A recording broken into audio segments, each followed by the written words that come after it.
오늘 저희 교회에서도 예배 마칠 때 이 찬양 원박이 원하고 바라고 기도합니다 불렀는데 여기서 또 어떻게 될 줄 몰랐습니다. 민혁이 목사는 저하고 절친한 저는 형이고 거긴 동생이고 그런데 가끔씩 만나서 이야기하는 그런 이제 사이입니다. 항상 자기가 작곡을 했는데 자기가 부를 때는 그 곡이 히트를 잘 안 한답니다. 안 하는데 유일하게 자기가 불러서 히트한 곡이 이 원박이라는 찬양이라고 그렇게 이야기를 들었는데 처음 찬양부터 마음이 좀 따뜻해지고 있고요.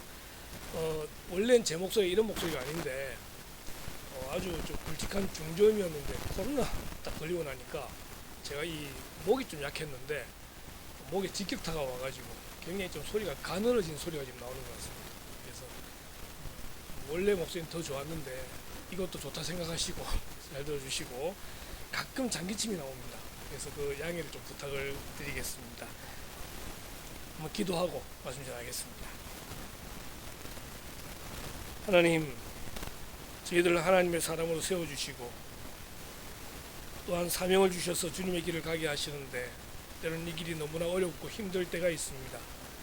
모든 걸 포기하고 싶을 때도 있지만 하나님께서 불러주셨기에 충성된 저희들 되게 하시고 특별히 다음 세대를 살리는 이 일에 교사로 세움받은 우리 사랑하는 분들 이 시간 하나님 힘주시고 능력 다하셔서 주신 직분 끝까지 감당할 수 있는 은혜 주시기를 소원합니다.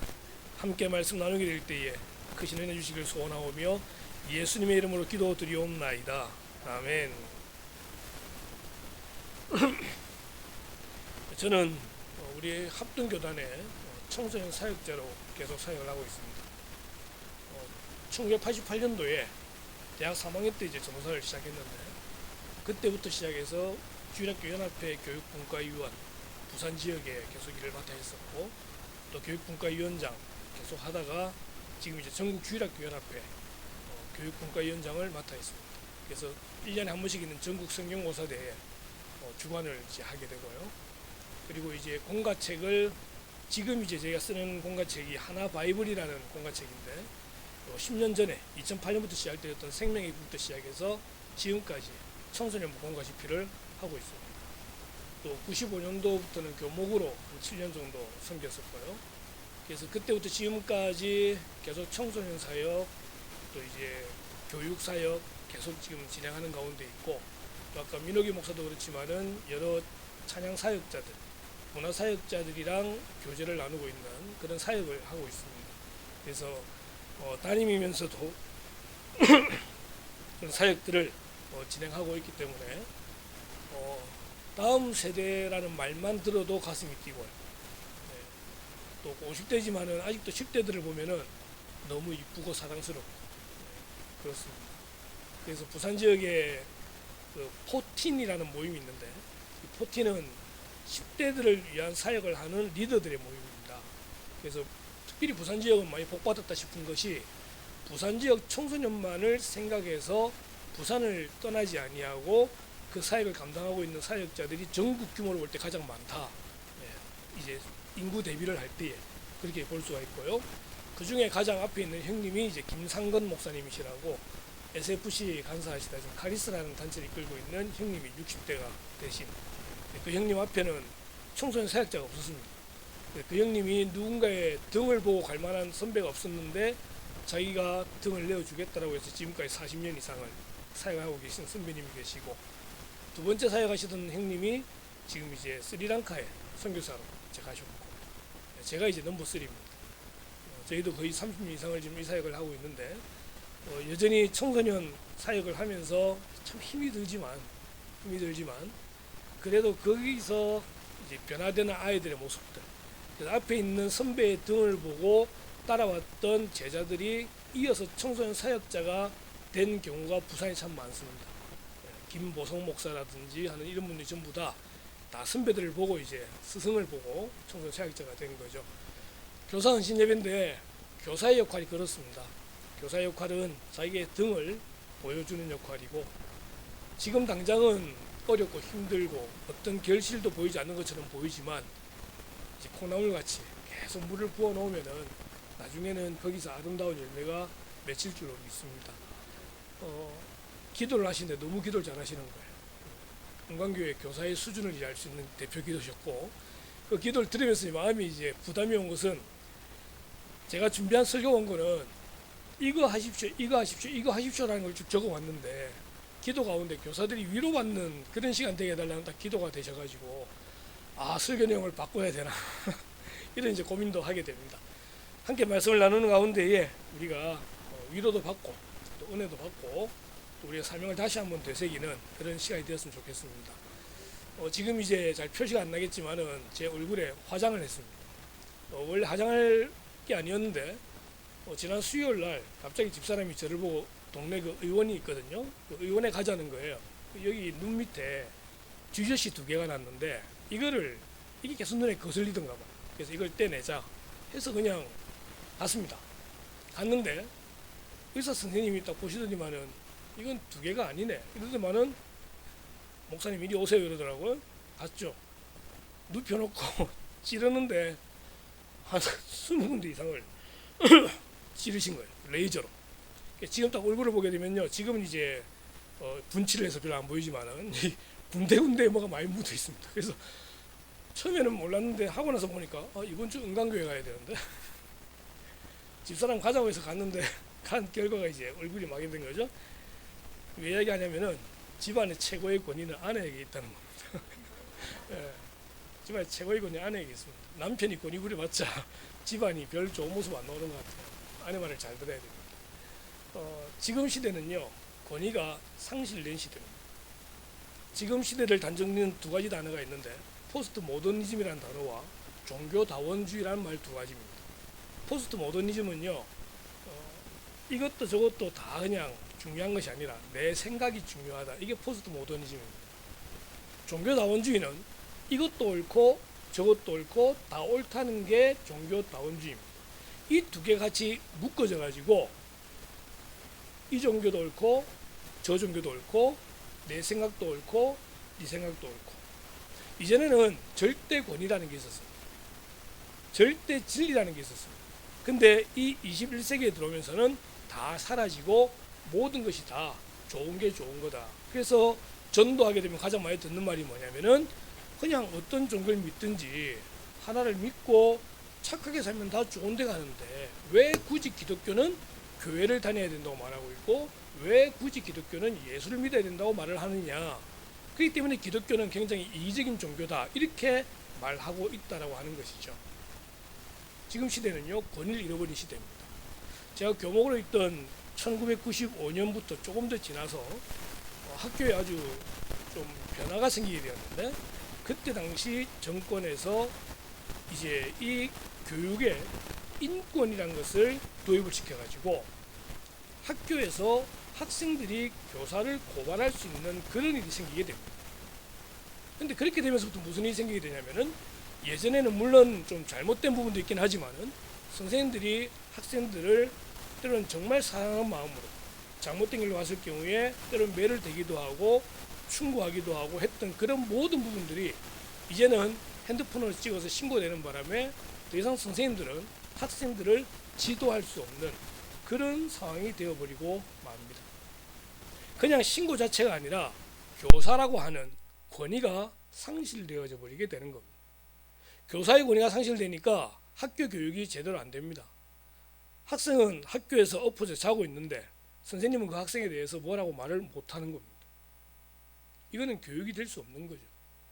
근데 교사의 권위뿐만 아니라 가정에서는 부모의 권위도 사라져 버리고 말았습니다. 나라적으로는요, 대통령의 권위가 사라지게 됩니다. 권위가 사라지게 되면은 어느 누구의 말도 안 먹힙니다. 내 생각이 중요하고 내가 하고 싶은 대로 하게 되는 거죠. 교회는 어떻습니까? 교회도 어른들의 권위가 상실되어져 가고 있습니다. 교회에서 어른은 목사와 장로입니다. 근데 언제부턴가 목사의 말이, 장로의 말이 권위가 상실되어져서 교회에서는 이 강단에서 선포되는 메시지조차도 하나님의 권위를 인정하지 않는, 설교를 뭐라고 하든 강단에서 뭐라고 하든지 간에 내 생각대로 하는 일이 벌어지고 있습니다. 주일학교 교사가 힘든 이유 무엇입니까? 많은 것이 있지만 이 권위가 역시 교회에서 사라졌기 때문에 교회 교사도 아이들 지도하기 참 힘든 그런 시대 속에 우리는 살아가고 있습니다. 또 한 가지는 코로나입니다. 코로나가 닥치게 되면서 교회에서 예배의 개념이 달라지게 됩니다. 예전에 어릴 때 자랄 때는 절대 교회 빠지면 안 됩니다. 교회 빠지면 안 되고 예배 시간 때 바르게 드려야 되고 온라인 예배가 어디 있습니까? 그냥 교회 나와서 죽더라도 교회에서 죽어야 되고 이게 코로나 이전에 우리의 신앙이었습니다. 근데 코로나 딱 터지고 나니까 온라인 예배, 줌 예배, 유튜브 예배, 이젠 교회 가지 않아도 예배가 되는 이런 일이 벌어지게 되었고 코로나가 회복되는데도 불구하고 교회는 회복되지 않는 이러한 일에 우리는 지금 상황을 느끼고 있는 거죠. 주일학교 통계가 있습니다.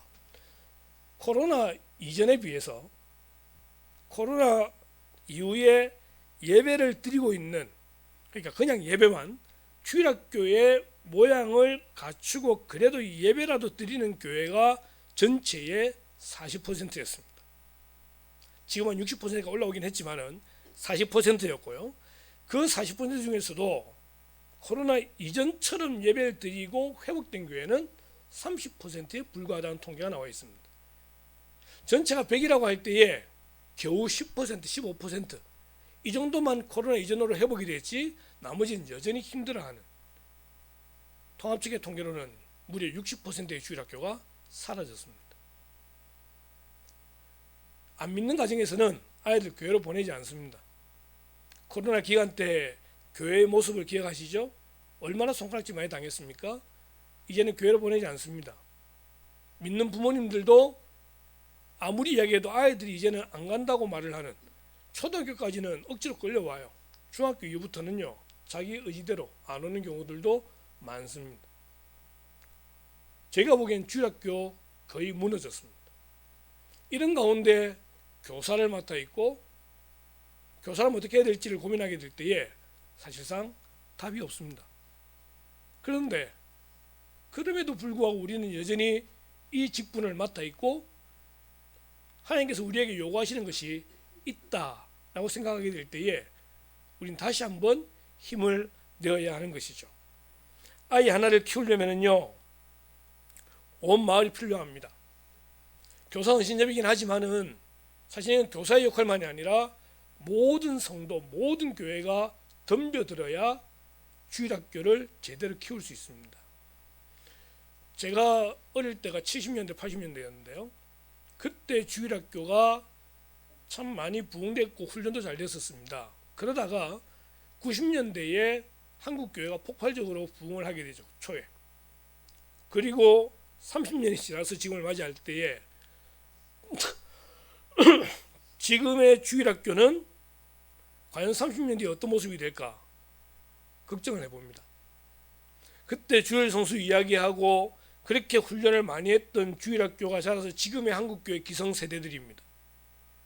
그때 주일학교가 막 어떤 교회는 1000명씩 2000명씩 될 때 그런 데도 있었고요. 근데 지금 코로나 이후에 완전히 위축되어져 있는 주일학교가 교회 기성세대가 되는 30년 뒤 2050년대를 딱 생각을 하게 되면은 한국교회는 위기 중에 위기입니다. 예배도 잘 안 되고 말씀도 잘 훈련되지 않고 무엇을 과연 기대할 수 있을까요? 이런 가운데 교사로서의 책임은 굉장히 막중하다 생각이 드는 것입니다. 오늘 읽었던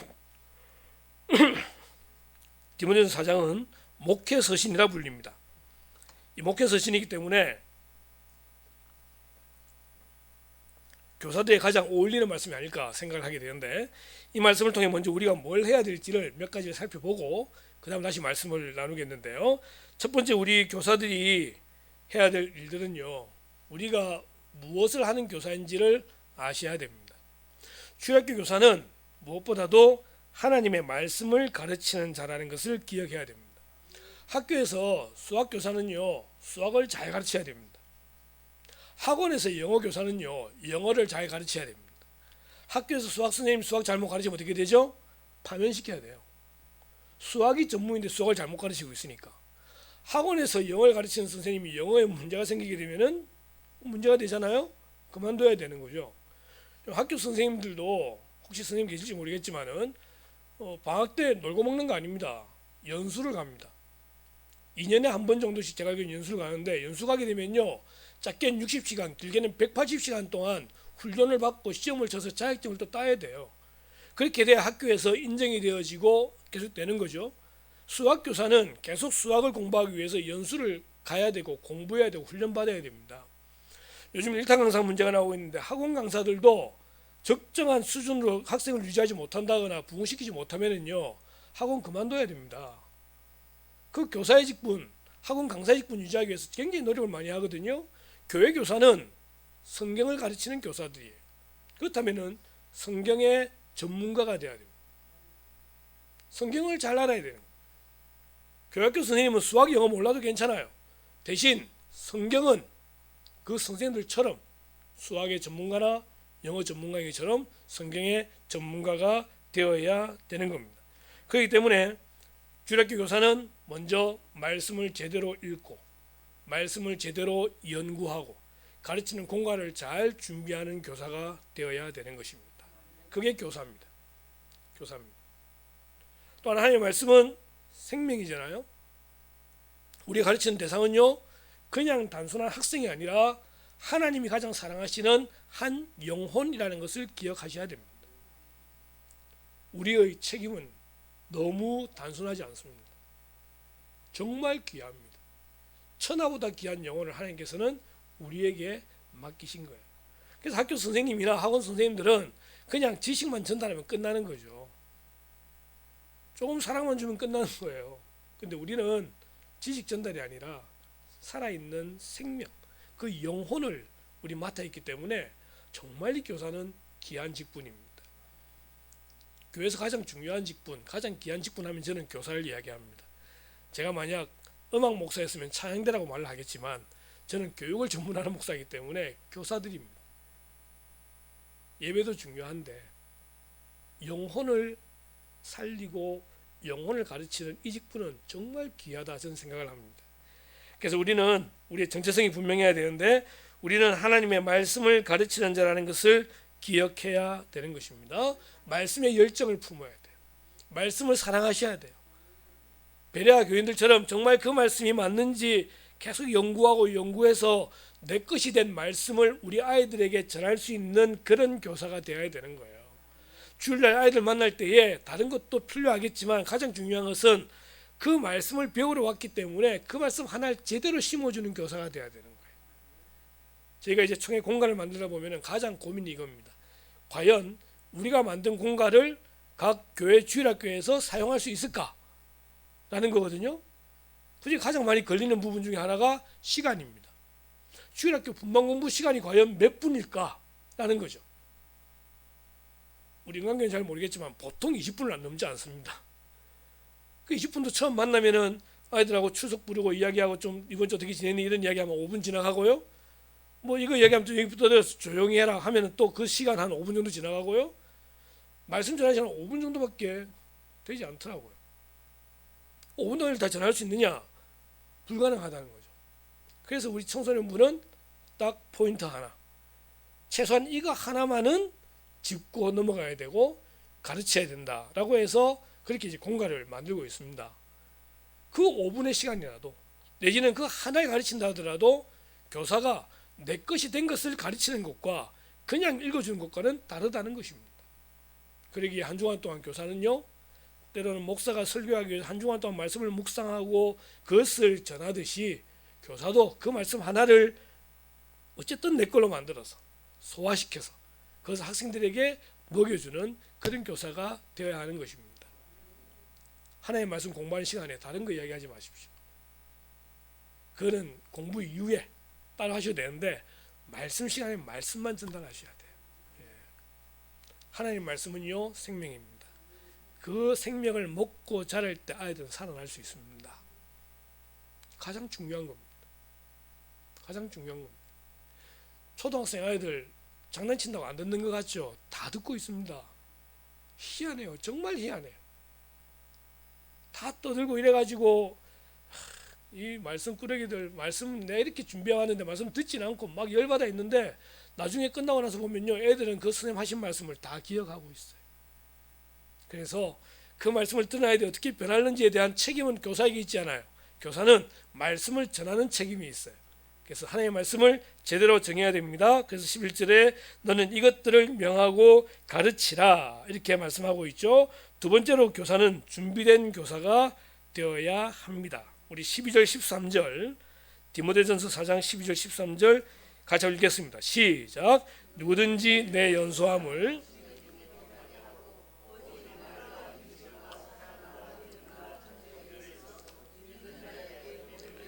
내가 이를 때까지 읽는 것과 권하는 것과 가르치는 것에 전념하라. 아멘. 무슨 준비가 필요하냐? 교사는 배우는 자가 되어야 됩니다. 여기 보니까 내 연소함을 업신여기지 못하게 하라. 디모데가 아직 젊었어요. 그 파송받은 교회에 가니까 어르신들이 많아요. 젊은 목사다 보니까 이 경험 많은 어르신들이 업신여길 수 있다는 거죠. 그래서 사도 바울은 디모데에게 누구든지 네 연소함을 업신여기지 못하도록 하라. 그거는 준비되어 있으라는 거고요. 항상 배움의 자세를 가지고 이 성장하라 이런 이제 마음이 포함되어 있다는 것입니다. 우리는 항상 배우는 자가 되어야 됩니다. 성경은 말할 것도 없거니와 가르치는 학생들의 심리, 가르치는 방법, 학생들의 문화 이런 것들을 우리가 알아야 됩니다. 아이를 알아야 됩니다. 학생을 알아야 됩니다. 저희 집에 큰애가 30살입니다. 작은애가 28살인데 이제 올해 10월달에 결혼합니다. 아들이라서 결혼하고요. 딸은 시집갈 마음이 없더라고요. 예. 근데 막내가 12살입니다. 둘째랑 16년 차인데 입양입니다. 그러다 보니까 16년 이 차이를 뛰어넘어야 되는데 뛰어넘지를 못해요. 첫째, 둘째 키울 때는 어떻게 키우는지 생각이 없습니다. 생각이 없고 다시 키우려고 하니까 너무 힘들어요. 태어난 지 40일 만에 집에 왔습니다. 그게 지금 이제 12살 초등학교 5학년인데 이 당시에 했던 말들, 키웠던 방식들과 지금 세대는 완전히 다릅니다. 그럼 키우려면 어떻게 해야 돼요? 제가 제 자신을 낮춰가지고 그 또래로 돌아가야 돼요. 그런데 쓰는 말도 그렇고요, 하는 그 오락도 그렇고요, 게임도 그렇고요, 이거는요 상대가 안 돼요. 와, 힘들어요. 힘들어요. 아직까지 전 청소년들을 사역자라고 하면서 좀 이해한다 생각했는데 저도 이제 늙었는가 봐요. 교사는요 그 아이들을 잘 가르치기 위해서 그 아이들을 이해하기 위해 계속 배워야 됩니다. 그래서 TV도 좀 자주 보시고요. 요즘 청소년들 지락실 보는지 모르겠는데 보나요? 예, 봐야 아이들을 이해할 수 있어요. 예. 지락실 하는 게임들, 지락실 쓰는 용어들 이런 거를 그래도 한번 봐주면은 몰라도 관계없어요. 아이들은 우리 선생님이 우리를 이해하기 위해서 그거를 보시더라. 그거 하나면 끝납니다. 그거 하나면 끝납니다. 그래도 아이들 이해하기 위해서 뭔가 몸부림치고 있다는 것을 보여주시면은요, 아이들은 그 선생님의 메시지들, 말씀들, 그 삶들을 따라오게 되더라고. 그래서 교사는요 계속적으로 배워야 됩니다. 배운다고 다 알 수 없지만 배우기 위해 최선을 다하는 그런 교사가 되어야 되고요. 세 번째로 교사는요 본이 되어야 됩니다. 아까 등을 보여준다고 했는데 학생들 우리 선생님의 등을 보고 따라오게 되어 있습니다. 그 선생님을 따라가고요 닮아가게 되는 거죠. 그래서 본이 돼야 돼요. 오늘 사도 바울은 디모데에게 5가지를 이야기합니다. 말과 행실과 사랑과 믿음과 정절에 대하여. 하나 다 따질 필요는 없어요. 다 할 수도 있긴 하지만 중요한 것은 어쨌든 아이들은 나를 보고 있다는 것입니다. 나를 보고 있기 때문에 내가 학생들에게 또 믿는 자들에게 본이 되는 그런 교사가 되어야 한다. 이 사실을 오늘 사도 바울은 말해주고 있습니다. 저는 모교회가 부정교회입니다. 서면에 있던 교회인데 이제 부모님이 다 모태신앙이셨고요. 모태신앙이신데 아버지랑 저랑 나이 차이가 54살 차이입니다. 6.25 때 이미 이북에 6남매가 있는데 6.25 때 인민군 내려오셨다가 중간에 이제 군인이 되셔가지고 고향에 돌아가지도 못하시고 이제 혼자 계셨는데 저희 어머니가 보니까 너무 불쌍해 보이시더라는 거죠. 23살 차이를 극복하고 결혼을 하셨습니다. 그리고 제가 태어났습니다. 예. 그래서 이제 제가 모교회가 부정교회인데 어릴 때부터 친척이 아무도 없어요. 혼자 내려오셨으니까. 명절 되면은 다 이제 친척들 만나러 가는데 저 혼자 교회 가가지고 앉아서 그 놀이터에 앉아 있었던 그런 기억들이 나기도 하고, 예. 또 그 서면에 있던 부정교회에 고등학교 때 예, 트리를 만든다고 막 엄청나게 했던 그런 추억들도 많이 가지고 있습니다. 근데 이제 부정교회 하면 가장 기억에 남는 게 저를 가르치셨던 네 분의 선생님들이십니다.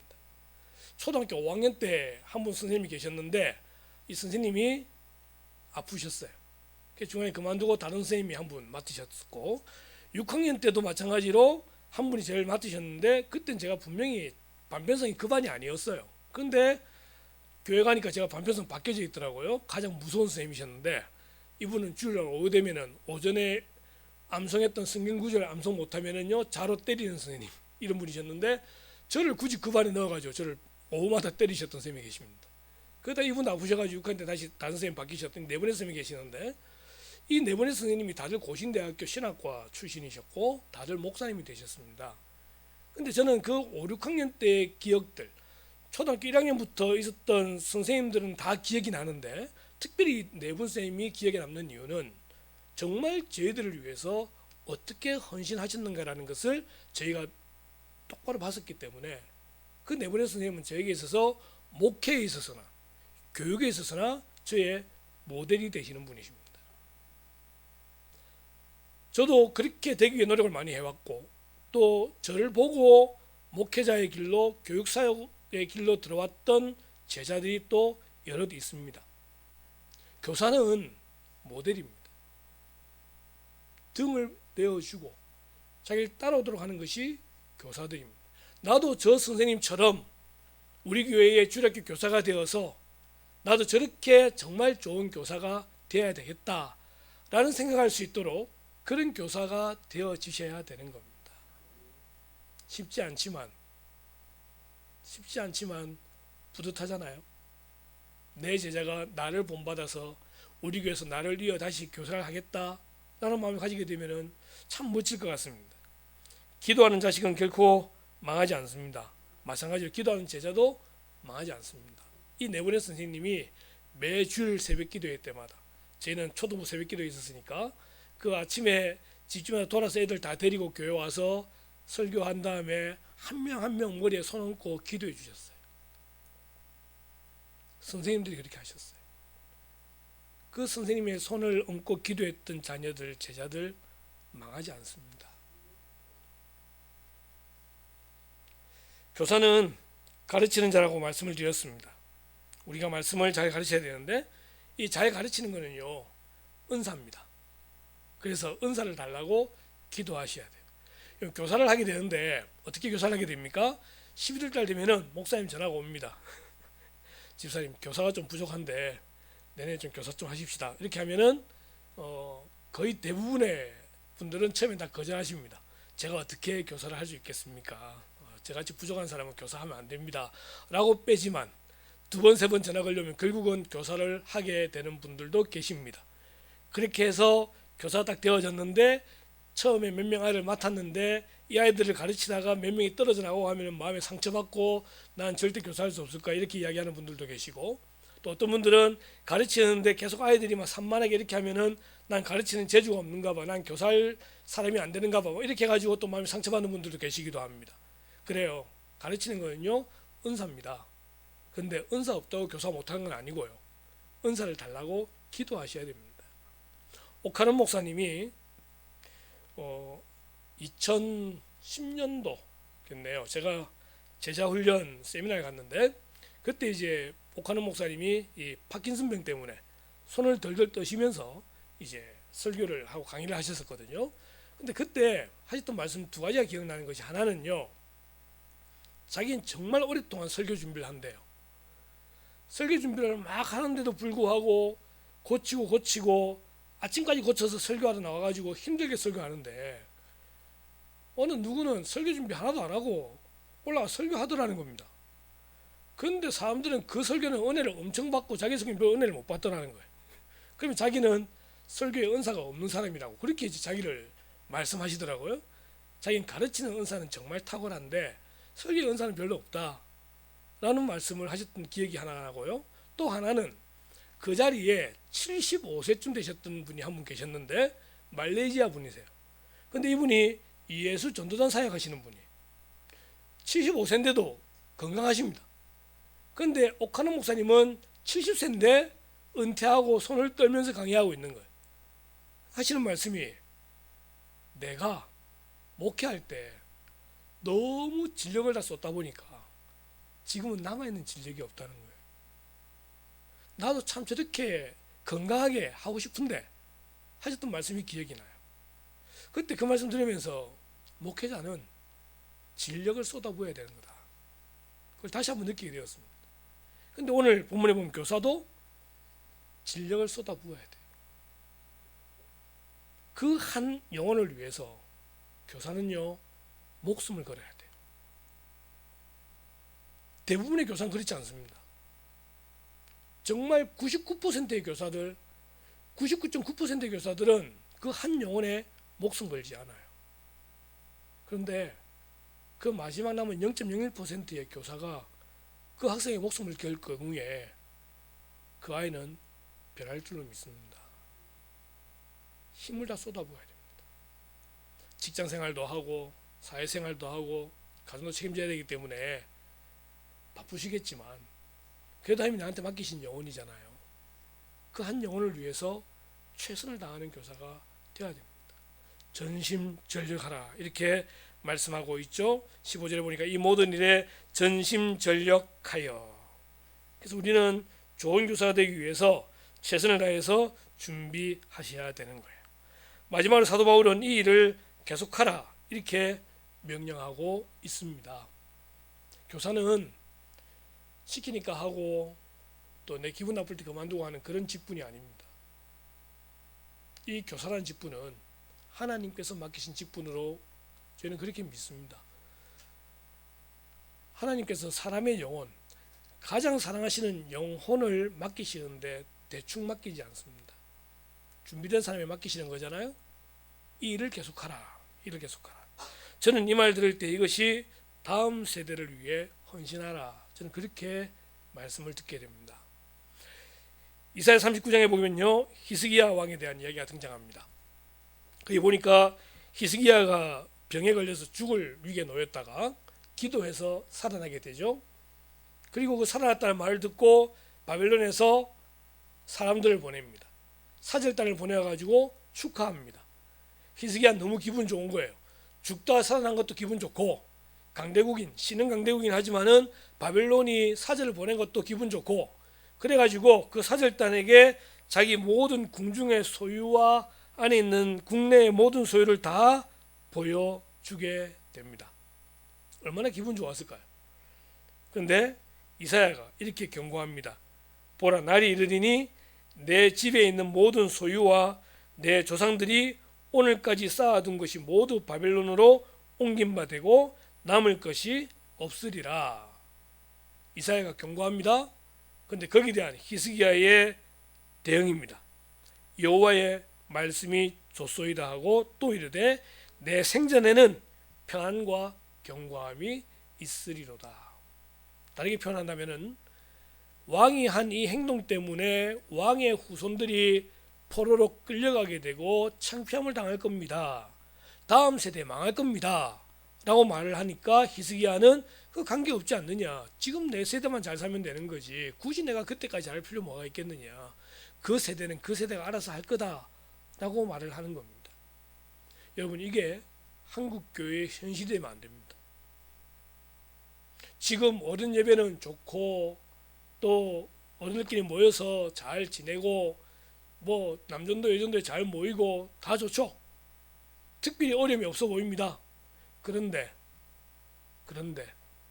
다음 세대에 대한 경고가 뜨는데도 불구하고 다음 세대에 대한 준비를 하지 아니하고 지금이 좋다라고만 말하고 있는다고 한다면은 다음 세대는 망합니다.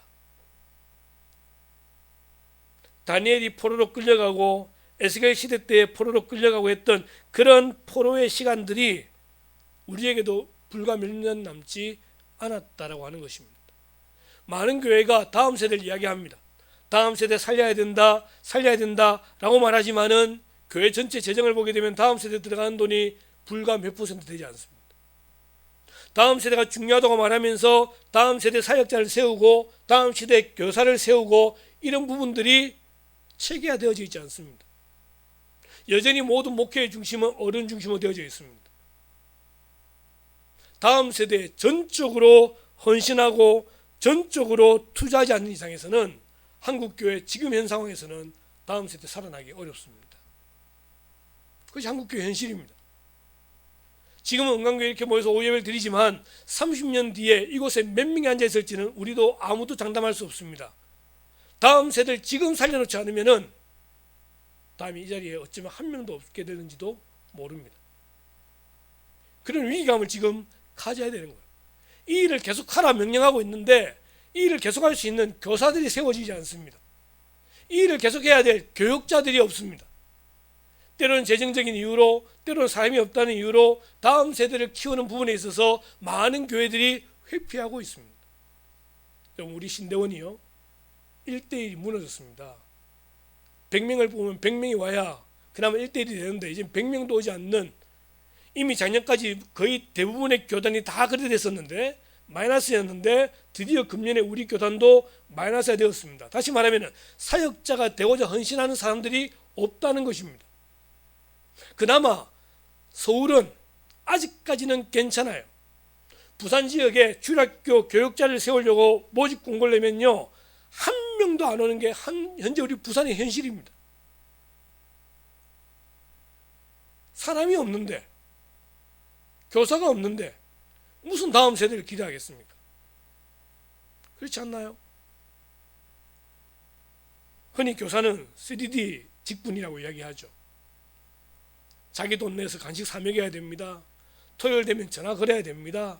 주일에 아침부터 가서 데려와야 됩니다. 처음 시작할 때 5명 맡았는데 6개월 지나서 7월달 맥주 감사 줄 때 3명밖에 안 남아있으면요 괜히 죄인 된 것 같은 느낌 듭니다. 부흥해야 되는데 최소한 10명은 돼야 되는데 그게 안 돼 있다. 교사는 스스로 느끼는 감정들이라는 게 있어요. 그럼에도 불구하고 계속 격려하고 위로하고 힘을 줘야 되는데 그렇지 못할 때 힘 빠지잖아요. 요즘 주일학교 한다고 다 되는 게 아닙니다. 쏟아 부어야 됩니다. 정말 작정하고 쏟아 부어야 됩니다. 콩나물에 물이 막 부어지고 난 다음에 밑에 남는 게 아무것도 없는 것처럼 보인다 할지라도 그것이 자라는 것처럼 지금 쏟아 부어 놔야, 이 쏟아 붓는 게 물질만 말하는 건 아닙니다. 사랑을 쏟아 붓고 정성을 쏟아 붓고 그 아이에게 최선을 다한 교사의 마음이 있을 때에 그 아이는 분명히 변합니다. 그 변한 아이 하나 때문에 은광교회가 변하고요. 그 아이 하나 때문에 부산이 변하게 되는 것입니다. 교회 크고 작음이 중요한 것이 아니라 그 교사의 그 한 아이를 바라보는 믿음이 아이를 변하게 만드는 줄 믿습니다. 결국 히스기야가 다음 세대 준비를 못해서 나라가 망했던 그 경험들을 우리가 되풀이해서는 안 되는 것입니다. 다음 세대를 바라봐야 됩니다.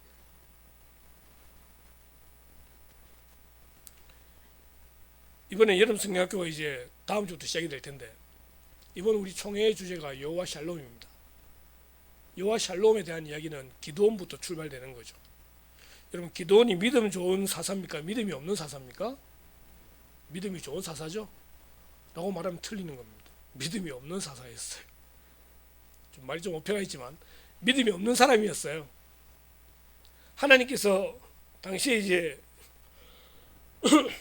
미디안을 통해서 이스라엘을 8년 동안 압제하게 하셨는데 너무 괴로워서 하나님께 기도하죠. 하나님 살려주십시오. 그러니까 하나님이 이제 기드온을 사사로 세웁니다. 기드온 사사로 세우는데 이렇게 이제 하나님이 말씀하시는 거예요. 여호와의 사자가 기드온에게 나타나 이르되 큰 용사여 여호와께서 너와 함께 계시도다. 하나님은 기드온을 큰 용사라고 불러주셨어요. 그런데 이 구절 앞에 나오는 말을 보면요, 요아스의 아들 기드온이 미디안 사람에게 알리지 아니하려 하여 밀을 포도주 틀에서 타작하더니, 겁먹은 거예요. 사사라면 어때요? 삼손처럼 어깨 딱 힘주고 미대한 사람 오든 말든 관계없이 떳떳하게 당당하게 뭐 이렇게 해야 되는데 겁먹어가지고 숨어가지고 뭐 하는 이게 지금 기도원의 모습이에요. 그리고 하나님이 기도원에게 하나님이 너와 함께 한다는 말을 하니까 하는 말이 오 나의 주여 여호와께서 우리와 함께 계시면 어찌하여 이 모든 일이 우리에게 일어났나이까. 하나님이 계시다면서요. 우리와 함께 하신다면서요. 그러면은 우리나라가 미디안에 안 당해야지요. 왜 이런 일이 벌어져 놓고 우리와 함께 한다고 거짓말 하세요? 이게 기도원이에요.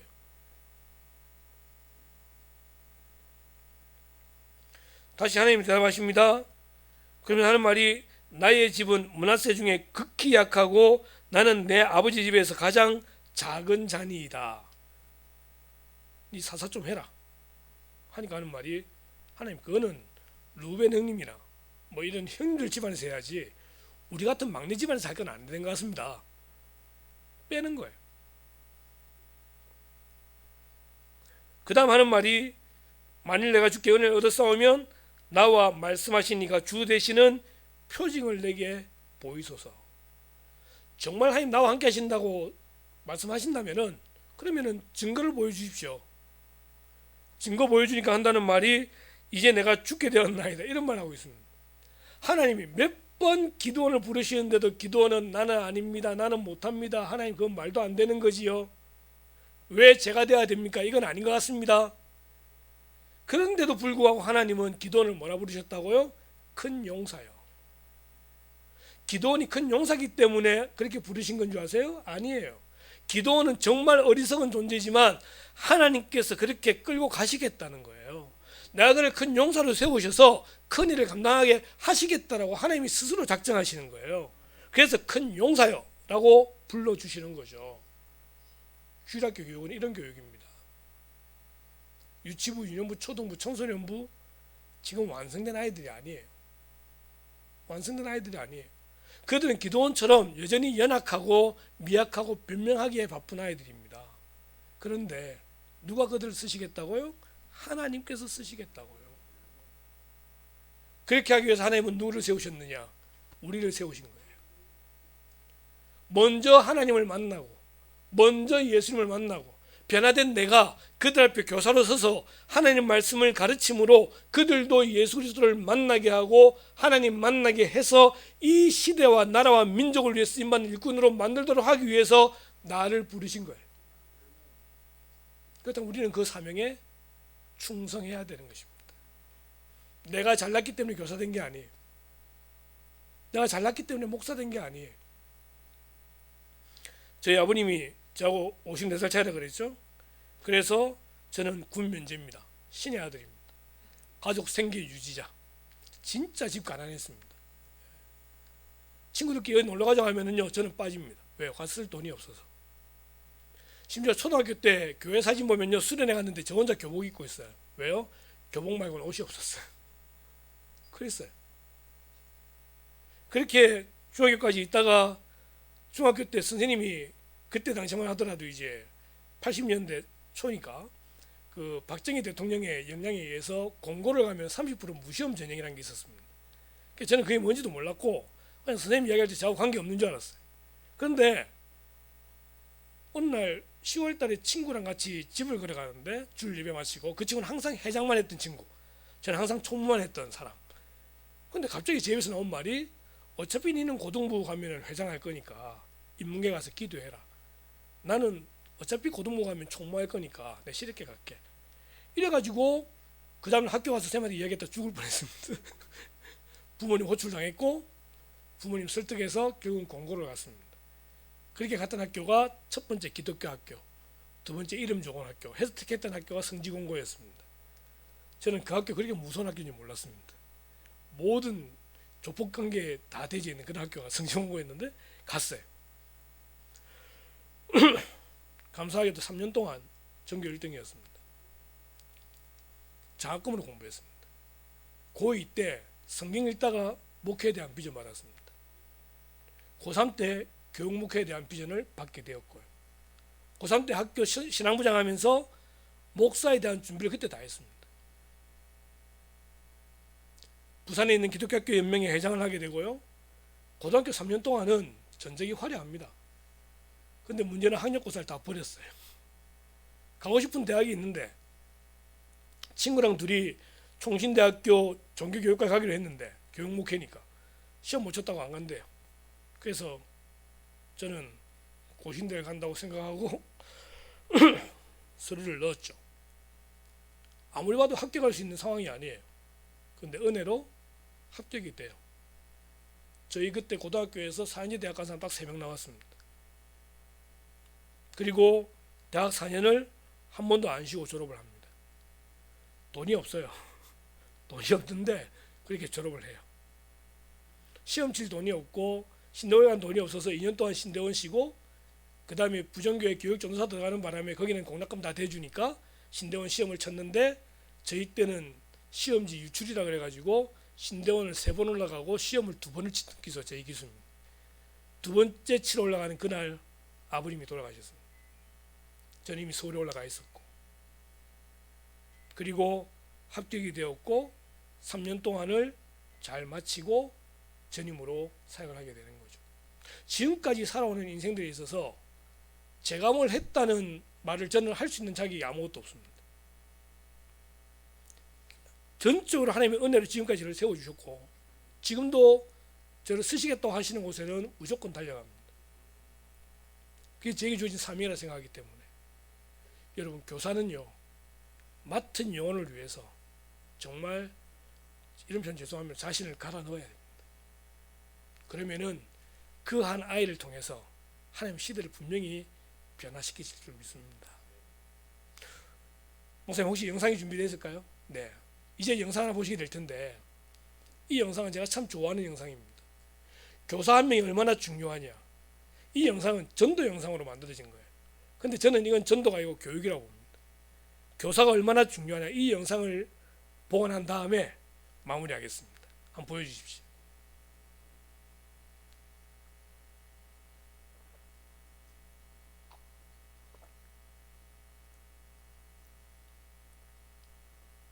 네, 소리도 같이 있습니다.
어릴 때 드와이트 무디에 대한 이야기를 많이 들었습니다. 구두공이었다고요. 근데 그 구두 수성공을 전도한 사람이 한 사람의 교사였는데 그 사람이 킴빌이라는 사람이었습니다. 어릴 때는 그 이야기만 들었어요. 근데 그것이 우리나라에 와서 100만 명 집회를 했던 빌리 그레함과 연결될 줄은 몰랐습니다. 그 킴빌이라는 교사의 한 사람을 찾아가는, 그 당시에 어느 누구도 취급하지 않았던 구두 수성공을 찾아가서 가르쳤던 그 복음으로 인해서 무디가 태어나게 되었고, 그 무디가 이어져서 빌리 그레함까지 오게 되더라는 것입니다. 우리가 다음 세대를 바라보는 것, 이런 시선입니다. 우리는 모릅니다. 지금 가르치고 있는 아이가 어떻게 변하는지 알 수 없지만 최선을 다해 가르칠 때에 하나님께서 이를 이루어가실 줄로 믿습니다. 그러기에 이 일을 포기하지 마시고 이 일을 계속하시는 여러분 되시기를 주님으로 축원합니다. 기도하겠습니다. 하나님, 부족한 저희들을 교사로 세워주시고 하나님이 귀한 사역의 동력자가 되게 하심을 감사드립니다. 우리에게 맡기신 아이들을 생각합니다. 어떻게 클지 무엇이 될지 알 수 없지만 하나님의 손에 붙들리면은 이 시대를 변화시키는 일꾼이 될 줄로 믿습니다. 이 일에 저희를 교사로 세우셨사오니 또한 이 일을 위하여 저희들을 은광교회 성도를 세우셨사오니 우리가 함께 그 아이들을 위하여 최선을 다하게 하시고 함께 수고하는 가운데에 아름다운 미래의 비전을 보는 저희들 될 수 있도록 인도하여 주시옵소서. 우리 목사님에게 영육간의 강건함을 다하시길 소원하옵고 교회를 위해 기도하며 섬기시는 모든 목회의 결과들이 아름다운 열매를 맺어줄 수 있도록 인도해 주시기를 원하오며 우리 은광교회가 함께 협력하고 또한 함께 수고하는 가운데에 다음 세대를 살리는 귀한 교회가 될 수 있도록 인도하여 주시옵소서. 예수님의 이름으로 기도드리옵나이다. 아멘.